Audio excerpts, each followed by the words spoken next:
අද දින ගංගාරාම විහාරස්ථානයේදී සිංහල වීර විධාන සංවිධාන විසින් සංවිධාන කරන ලද රණවිරු සැමරුම අද පැවැත්වුවා. ඉතින් අත වශයෙන්ම හමුදා පුද්ගලයන් හැටියට අපි එතුමන්ලාට අපේ ගෞරව සහ ප්‍රණාමය හිමි වෙනවා. අද වගේ දවසක තමයි මීට අවුරුදු 16කට පෙර ත්‍රස්තවාදය නිම කළා රටට ස්ථිර සාමයක් ගෙනාවේ. ඒක එසේ මෙසේ ජයග්‍රහණයක් නෙමෙයි. ඒ ජයග්‍රහණය වෙනුවෙන් 29000ක් අපේ සොල්දාදුවෝ දිවිපිදුවා. 14000කට අධික සංඛ්‍යාවක් පූර්ණ ආබාධිතත්වයට පත් වුණා. ඉතින් ඒ සියල්ලක්ම කැපවුණේ මේ රටේ ඒකීභාවය ආරක්ෂා කරන්න. ඒ ඒකීභාවය කෙසේවත් අපි ෆෙඩරල් වලින් හෝ ව්‍යවස්ථාවකින් හෝ බෙදන් දෙන්නේ නැහැ කියන ඒ පොරොන්දුවත් මේ අවස්ථාවේදී මේ දේශප්‍රේමී ජනතාව කරනවා.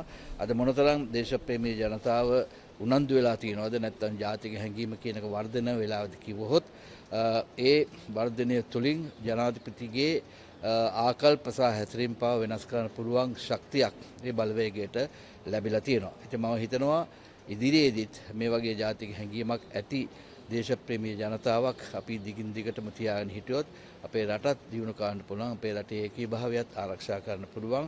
රණවිරුවන්ට උපහාර දක්වනවා කියන එක කළගුණ සැලකීමක්. මොකද ඔවුන්ගේ ඒ උත්තරීතර කැපවීම නිසා තමයි අද සාමාන්‍ය ජනතාව තමන්ගේ සාමාන්‍ය රාජකාරී කරමින් බියන්සකෙන් තොරව ජීවත් වෙන්නේ. ඒ කැපවීම වෙනුවෙන් කරන ලද කළගුණ සැලකීමක් හැටියට තමයි අපි සැලකන්නේ. ඉතින් අද දිවයිනේ විවිධ ප්‍රදේශවල සැමරුම් තියෙනවා, විවිධ ප්‍රදේශවල බෝධි පූජා තියෙනවා. ඉතින් අදත් මේ ගංගාරාමේ සිංහල වීර විධානයේ ඉන්න සියලුම සමාජික සාමාජිකවන්ට මම හමුදා හිටපු කෙනෙක් හැටියට ඔවුන්ට මාගේ භක්ති සහ ප්‍රණාමය මේ අවස්ථාවේදී පුද කර සිටිනවා.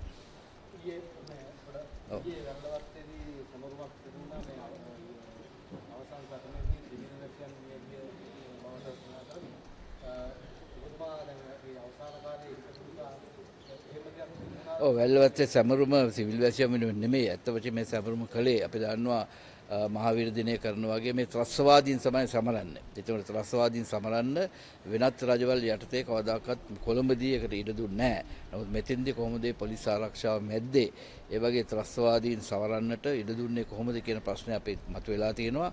ත්‍රස්තවාදය තමන් ඕන කෙනෙක්ගේ මවකට තමාගේ පුතා ත්‍රස්තවාදියෙක් වුණොත් එයා තමාගේ පුතා. නමුත් ඒක නිසා ගෙදරදී පහනක් පත්තු කරලා එයාට පින්නොන් දොන කරනවා. ඒවා සමරන එක වෙන වැඩක්. නමුත් පුද්ගලිකව නැත්තම් පබ්ලික්ලි නැත්තම් ජනතා පොදුවේ පොදු ස්ථානයක ඒක කිරීම සම්පූර්ණ වැරදි. මොකද ත්‍රස්තවාදීන් කලේ ත්‍රස්තවාදය කියලා කියන්නේ දේශපාලන අරමුණක් සඳහා සිවිල් වැසියන් ඝාතනය කිරීම. අපි දැක්ක මොනතරම් බුරුතු පිටින් මොනතරම් අමානුෂික ලෙස මොනතරම් දරුවෝ සිල්ගත් අපේ උපාසිකාවන් සාමාන්‍ය හිමියන්ලා එතකොට ගර්භණී මාතාවන් මොනතරම් ම්ලේච්ඡ විදියටද ඝාතනය කළ කියලා අපි දන්නවා. ඉතින් ඒ වගේ ත්‍රස්තවාදීන් සමරන්න ඉඩ දෙනවා නම් අපි ඊටාම නිවට ජාතියක් බවට පත් වෙනවා. සිංහල ජාතිකයන් නිවට ජාතියක් නෙමෙයි. හැබැයි ඔවුන්ගේ ඉවසීම සීමාවක් ඒ සීමාව දැනගන්න කියන එකත් මේ අවස්ථාවේදී මගේ පුද්ගලිකව මා කියන ප්‍රකාශයක් හැටියට බාර ගන්න.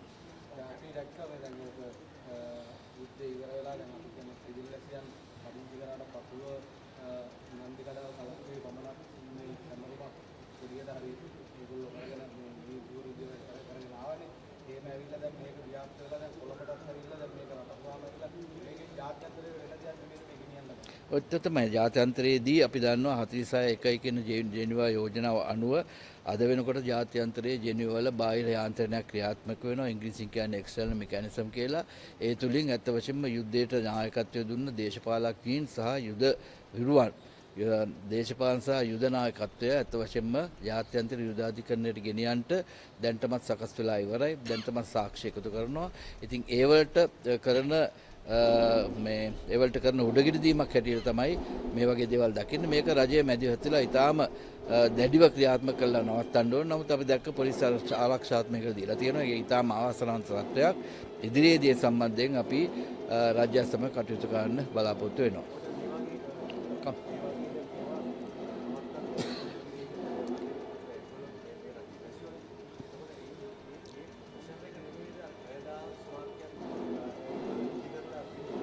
ඒක තමයි මේ අපි කොටි ත්‍රස්තවාදියාගේ වලිගය විතරයි මෙහි අපි ලංකාවේ විනාශ කළේ. උගේ ඔළුව තියෙන තාම බටහිර රටවල් අතීත මයිල් ගස් තියෙනවා හැම බටහිර රටවල්ම. ඉතින් ඒක නිසා ඒ ඊළම් සිහින ඒගොල්ලෝ නැති කරලා නැහැ. ඉතින් නැති කරලා නැතුව ජාත්‍යන්තර වශයෙන් සම්පූර්ණයෙන්ම ඒකට අද වෙනකොටත් වැඩ කරනවා. ඒක නිසා තමයි කැනඩාවේ අර ගැරි සංගරි කියන පුද්ගලයාගේ ප්‍රධානත්වයෙන් ওই සමූල ඝාතනය කරයි කියලා ඔය වගේ මොනියුමන්ට් එකක් නැත්තම් ස්මාරකයක් හැදුවේ. නමුත් ඇත්ත වශයෙන්ම අපි දන්නවා අපි තමයි ලෝකයේ එකම හමුදාව 2,95,000 අසරණ සිවිල් වැසියන් බේරගෙන මේ යුද්ධයේ ජයග්‍රහණය කරපු එකම හමුදාව තමයි ඒක ලෝක වාර්තාවක්. ඉතින් එහෙමනම් සමූල ඝාතනය කළා නම් ඇත්ත වශයෙන්ම 2,95,000 අපි කොහොමද බේරගන්නේ? ඒක ඊටාම ඕන කෙනෙක් දකින දෙයක් ඒක. ඉතින් එහෙමනම් ඒක කැනඩාවටම සීමා කරන්න. නමුත් අපේ රටේ කරන්න අපි ඒකට කෙසේවත් ඉඩ දෙන්නේ නැහැ.